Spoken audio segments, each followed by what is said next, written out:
Wa alaikum salam wa rahmatullahi wa barakatuh. Muvandimwe arabaza kugukoresha ibirori wishimira ko umwana yarangije gusoma Qur'ani cyangwa se nawe ubwawe warangije gusoma cyangwa se gufata mu mutwe Qur'ani. Alhamdulillah wassalatu wassalamu ala rasulillah wa ba'd. Ibirori bishingiye ku byishimo n'icyo umuntu yagezeho, ibi ngibi ubusanzwe muri rusange ni ibirori bya halali iyo bitarimo ukwigana abatari abayisilamu.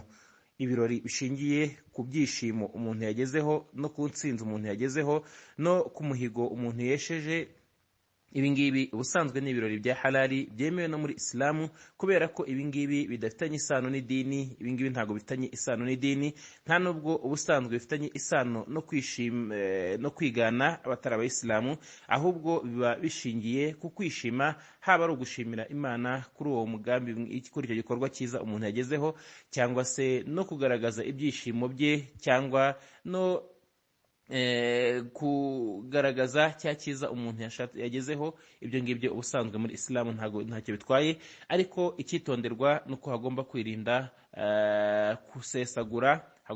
gusesagura no kwigaragaza no kwinjira mu bindi byaha bishobora kwinjira mu birori, urugero nk'imiziki, cyangwa se kuvanga abagore n'abagabo badafitanye isano, cyangwa se kwambara ubusa, cyangwa kubyina n'ibindi nk'ibyo bya haramu, cyangwa se hakaba haza n'ibiribwa cyangwa se ibinyobwa bya haramu. Icyo gihe haramutse hagiye kwinjiramo igikorwa cya haramu, icyo gihe byaziririzwa kubera icyo gikorwa kindi kigiye kwinjizwamo, ariko umuntu abikoze ku buryo bwiza, akabiha umurongo mwiza, akirinda gutandukira amategeko y'Imana, ntacyo bitwaye. Wallahu a'lam.